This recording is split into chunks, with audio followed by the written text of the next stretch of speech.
Our next discussant is Dr. Emily Rose. She's the head of the board of the Atlantic World Marine Research Institute, and she's also our latest addition to the project. She started working with us last summer in 2012 as a historian of the project. Please welcome her presentation, The Warwick 1619 Historical Background. English pirates and privateers are recognized the world over. Many of these people should look familiar to you. Drake, Bluebeard, Barbarossa. But few were as important and as little known today as the colonial investor and pirate entrepreneur Sir Robert Rich, the second Earl of Warwick in the early 17th century. The excavation of his ship, the Warwick, which sank in Bermuda in the autumn of 1619, is the subject of our symposium today. It was sitting peacefully at anchor in Castle Harbor, its goods and its passengers unloaded, when a violent hurricane overwhelmed it and sent it to the sea bottom. Excavation of the Warwick is the first project that was co-sponsored by the Atlantic Marine Archaeology Research Institute, AMARI. And as you've heard, AMARI's executive director, Katie Custer, and her husband, Piotr Bojakowski, jointly headed the 3-year excavation of the Warwick, and she organized today's symposium. So I want to thank them for inviting me to be the staff historian of the wreck, and the AMARI research associates for sharing their work and assistance on the dive this summer. AMARI's logo, by the way, is based on the slate-inscribed compass found on the ship. It was taken from the wreck in 1967 and, to my knowledge, has never been photographed or published. Only this past year, more than 45 years after it was taken, did even a sketch of it appear in a colorful memoir just produced by its owner, Teddy Tucker. It isn't clear what other relics from the wreck have since gone missing. From my archaeological colleagues, you will hear all about the ship, the Warwick, the structure, the timber, the ballast, the weapons it boasted, the goods it carried, and the latest technical tools used to sail it. From me, you will hear about the Earl Warwick. And for the sake of continuity and clarity, I will occasionally refer to him as Warwick, even though he only succeeded to the title in April of 1619. Other ships, as you saw from John Adams, had traditional names. Falcon, Swallow, Lion, or Sea Venture, Seaflower, Mayflower. Some had inspirational names, Unity and Blessing. But Robert Rich, unusually, named the Warwick after himself, just a few months after he inherited the title, a title he had bought from the king for his father 18 months earlier. And that was important. He didn't buy the title for himself, right? Because it's much, much better to inherit a title. So he bought it for Dad, and then when Dad kicked it, he was the second Earl of Warwick. It is easy to overlook the broader Atlantic world context when studying a particular voyage and shipwreck. But there are important financial, political, personal, and social elements to the story, and the Warwick excavation can both contribute to the story and benefit from archival research on other topics. The documents that tell this story, for example, are found in the Virginia Company records in the Library of Congress, the Manchester papers of the Earls of Warwick, many of which are dispersed and now lost, but were abstracted and printed in the 19th century.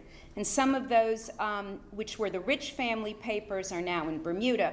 There's also the Smith of Nibley papers in the New York Public Library, the state papers domestic, state papers colonial, and state papers foreign, High Court of Admiralty records, records from the War Room of the Spanish Crown, which are now in the archives in Simancas. So I work with papers and documents, generally not ships. I'll begin with some historical background, touching on what John Adams has already mentioned, but I'm particularly interested in the people and financing of the voyages rather than the construction. As is well known, England came late to the colonial Atlantic.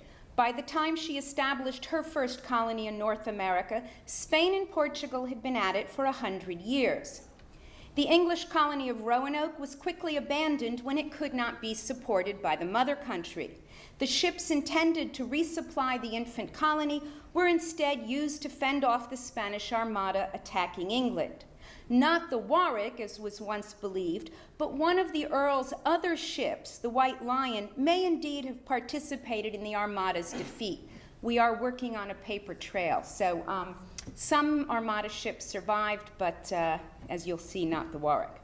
The famous Armada portrait of Queen Elizabeth celebrating that victory shows her squarely pointing to the New World. Indeed, she's grasping it. Let me go back. From the beginning, England's colonial endeavors were closely connected to competition with Spain. After Elizabeth's death in 1603, James I came to the throne. James I of England, he had already been King of Scotland. He was James VI of Scotland. And the new king was more interested in doing a deal with the Spanish than in paying for an expensive war. He's also much more interested in fashion than in colonization, so he's not grasping the New World, he's grasping very elegant gloves. So he wants to do a deal with Spain. In the 1604 peace treaty between England and Spain, the question of English rights in the New World was purposely left vague. The Virginia Company of London was therefore incorporated and sent out ships to establish Jamestown in Virginia. A sister company, the Virginia Company of Plymouth, sent out a ship but abandoned its settlement in Sagadahoc, Maine within 18 months. So as you've heard, in 1609 there was another, so this is how Jamestown relates to Roanoke. In 1609, as you've heard, there was another effort to resupply the colony. And as is well known, one of the resupply ships disappeared and was believed lost. It turns out that ship, the Sea Venture, had crashed on rocks during a storm near the island of Bermuda. The survivors eventually built a new ship, the Deliverance, and sailed to Jamestown with a hold, as you've heard, full of Bermuda hogs and birds, desperately needed food that relieved the hungry colony. When news, so here we have a ship, you can visit it in Bermuda. When news of the surprise discovery spread through London, it became the inspiration for Shakespeare's Tempest. And Shakespeare's patron, the Earl of Southampton, was a major investor in the Virginia Company and the head of it from 1622. And as you can see from those records, the second person listed at the executive meeting of the company in 1621 is the Earl of Southampton. This is a recently discovered portrait of the Earl of Southampton, I think discovered about a year and a half ago, and it is purposely meant to look like a woman. It is the Earl, so there's a lot of interesting portraiture questions, but it is very intentionally feminized portrait. Okay, so that is how the Virginia Company soon controlled two settlements, that of Jamestown and that of Bermuda or the Summer Islands. Bermuda was eventually spun off into a separate corporation with overlapping shareholders. The two companies met basically the same people at the same time and the same place as the Virginia Company. The two colonies are usually discussed in the same breath, and it was assumed their interests were identical. But as we shall see, they soon began to diverge. Virginia's failure to prosper prompted a company shakeup. Two leading investors joined together to depose the first head of the company, Sir Thomas Smith. 12 years was enough to try to make a go of it, and he had failed. Smith had many investments. Not only was he head of the Virginia Company and head of the Bermuda Company and head of the East, he was also head of the profitable East India Company. He was also the former ambassador to Moscow, an investor in the French Company, the Spanish Company, the Levant Company, and later involved in negotiating a trade treaty with Japan. He had a lot on his plate. So, the new leaders, Sir Edwin Sandys and Sir Robert Rich, were more particularly focused on the New World. They wanted to concentrate their attention somewhat. They soon split in power, however, so that one took Virginia and the other, Robert Rich, gained control in Bermuda. That's really where Warwick's interests lay. And it is worthwhile to note that Bermuda, not Virginia, was the real prize. The land had been mapped and divided and was now being settled. It could feed itself, and as we learned yesterday, it was one of only 6 inhabited islands that had no indigenous population. It presented none of the problems Virginia did. And so I'll just race through this. As you know, it had birds, it had tortoises, it had whales, it had pearls. It had lots of things to eat, and best of all, it lay close to the shipping lanes used to transport American treasure home to Spain. And here we have some picture of Spanish treasure. Everyone thought they could make money in the New World, but they couldn't agree how to go about it. 3 men and 3 different goals. Smith anticipated profits from purveyance or trade, Warwick from piracy, and Sands from production. So you have these competing interests, purveyance, piracy, and production. And although Sands and Warwick combined to oust Smith, their relations were fraught. Sands couldn't get his younger brother elected governor of Bermuda as he had wanted. He tried and he failed. So instead, Robert Rich got his choice elected governor of the island. Sands' brother George later went out to Virginia as treasurer of the colony there. In Virginia, not only did he supervise the ironworks and the glass house, which has been excavated and here we see recreated in Jamestown, but he also translated Ovid's Metamorphoses, the first work written in the New World and also published in Britain. So you have all these different things going on. The Earl's pick for governor of Bermuda was Nathaniel Butler. And the wreck we are discussing today was the ship that brought Butler, the new governor, and other settlers to Warwick's plantation on Bermuda. It thus represents an important change in direction of British colonial matters at a critical time. I shall return to the voyage of the Warwick momentarily, but first I want to mention what else was happening the same year. Neither Smith's trade deals nor Warwick's piratical entrepreneurship were limited to the Atlantic. The previous year, in 1618, Warwick had helped to establish the African Company. Indeed, as we shall soon see, he was British North America's first documented slave trader. Already by 1615, his men in Bermuda wrote to request that black Africans be brought to the plantation he established there. And although this first Africa Company, the one of 1618, was never successful and soon folded, it does indicate where Warwick's interests lay. Also in 1618, Warwick had sent ships not only to the Atlantic and to Africa, but also to India. Warwick had sent 2 ships to bring down a treasure-laden junk in the Red Sea.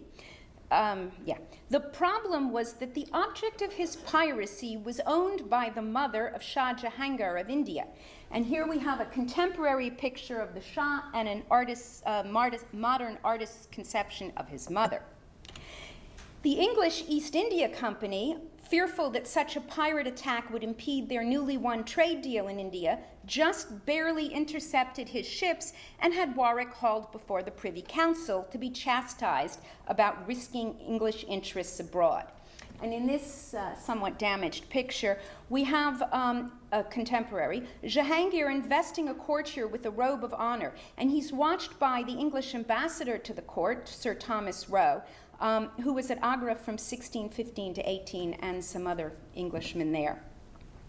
So early in 1619, therefore, Warwick turned his attention from the East Indies to the West Indies. And in this I include Bermuda, although it is on the latitude of North Carolina. Okay. Let me go back a sec. Okay.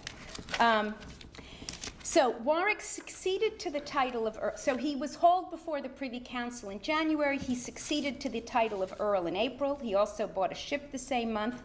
And he sent out a number of other ships across the Atlantic that same year. So he had all sorts of deals and ventures going on.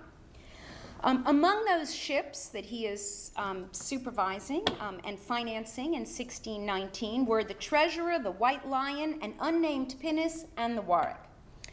This man was a pirate on a rather grand scale.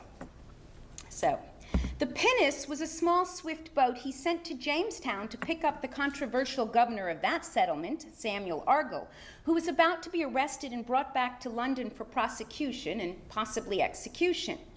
The new governor of the Virginia, George Yardley, was sent by the company to seize Argall, and Warwick's ship just managed to spirit him out of Jamestown only a few days before the new administration arrived. The Earl also sent out a pirate ship called the Treasurer. It had sailed the previous year with letters of marque from the Duke of Savoy, which had since expired, and it sailed in consort with the White Lion, which carried Dutch papers. As you recall, in August 1619, the Treasurer and the White Lion arrived in Virginia with the first black Africans in British North America. The 20-and-odd Africans had been seized by these English ships from a Portuguese slave ship heading to Cartagena. Also that summer, another momentous event occurred in Virginia. The new governor there, under instructions from the London Company, inaugurated elections for the first representative government in the New World, what was to become the House of Burgesses. And similar instructions would be given to the governor of Bermuda the following year. The same month that representatives met in Jamestown, and Warwick's ship seized Africans off the coast of Mexico, his eponymous ship, the Warwick, sailed from London. So, lots of things are happening, just to review. The new Earl was very eager to get his man in place in Bermuda so that Warwick's ships could safely water, shelter, and refit, since clearly the new governor of Virginia would no longer acquiesce to that. The Earl couldn't wait for the company to act. So this is the ship he bought, but it's not the Warwick. It's pretty clear that this ship that he purchased in April is not the Warwick. Okay. So the Warwick left England in July and arrived in October after an uneventful crossing, discharged its passengers and goods. But surprisingly few people are known to have disembarked the Warwick. Only 5 others than the governor, and only 1 besides the governor was named. The ship, therefore, may not have been owned or even commissioned by the company as previously believed, but probably by the Earl of Warwick himself. And there is no indication, at least as far as I know, that it planned to head to Jamestown. It was sitting in Bermuda Harbor when it was sunk by the hurricane. In the flurry of lawsuits that followed the hurricane, none directly concern the Warwick, although it is mentioned in many other lawsuits. And that, at least to me, suggests there aren't that many people who have an interest in the Warwick, right? That it was a closely, possibly, and everything I say is very tentative, because this is just the beginning of our research. But nobody else is suing anyone about the Warwick. The lawsuits all involve other ships that mention the Warwick. The Garland, which had left England 2 months before the Warwick, was also anchored in the Bermuda harbor. The mast had been taken down before the hurricane, and unlike the Warwick, which had slipped its anchor during the storm, the Garland could be made seaworthy. The new governor, therefore, immediately commandeered the Garland, refitted it with bits salvaged from the Warwick, and ordered it to return to England with very valuable tobacco crop from Bermuda, much of which was owned by the Earl of Warwick. The Garland, however, had been commissioned by the company to take settlers on to Virginia. So when it returned to London, its captain was subject to lawsuits from the Virginia Company executives for not fulfilling its mission. He argued that Governor Butler had given him no choice, and in fact, without fittings from the Warwick, he couldn't have sailed. This does not mean, however, that the Warwick was likewise intended either to go to Jamestown or to return to London with tobacco. Instead, it may have had other plans. We just don't know. As you will hear from Maureen, it was certainly and remarkably well equipped with armaments for what was said to have been a routine colonial voyage. When the winds calmed, Governor Butler ordered 2 salvage operations and managed to raise some cannon. This summer, and he put them in forts to defend the island along the coast. This summer, the excavation raised yet another cannon, which now rests in the Bermuda National Museum awaiting further study. These guns were apparently some of the ones which gave the new governor a 7-gun salute on his arrival. Maureen, as I said, will discuss these more fully. I know you are eager to hear details from my colleagues about what the excavation has revealed, so let me wrap up. John Dutton, the Earl's bailiff in Bermuda, who arrived on the ship and wrote about the hurricane that sank it, was one settler named.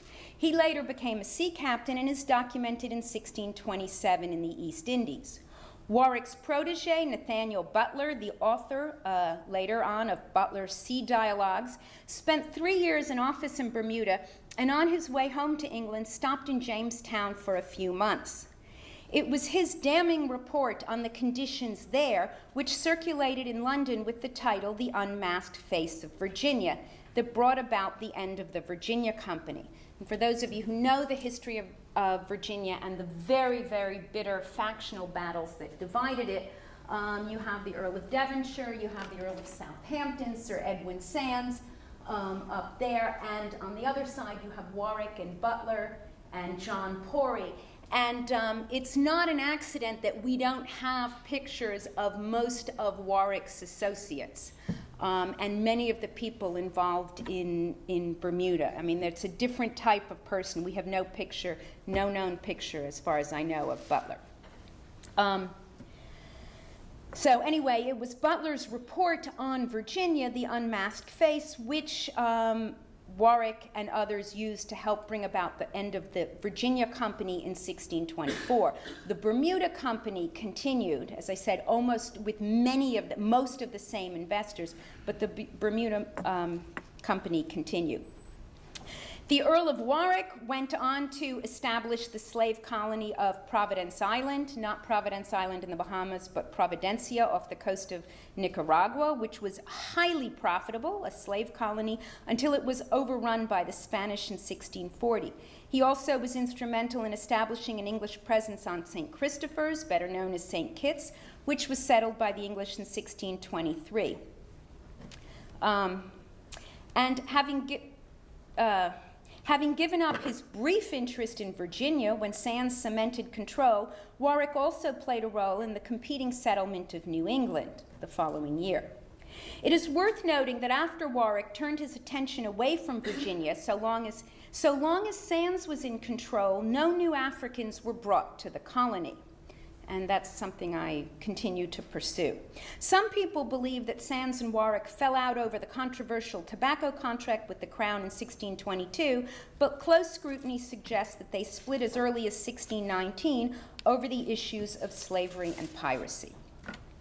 To conclude, the Warwick ship sank at a critical period in the history of the early modern Atlantic world, and study of the wreck touches on almost all the hot issues of the period: piracy, tobacco marketing, politics, profiteering, settlement, colonial expansion, and war. Welcome to a window on one of the most intriguing periods of the early modern Atlantic world. Thank you.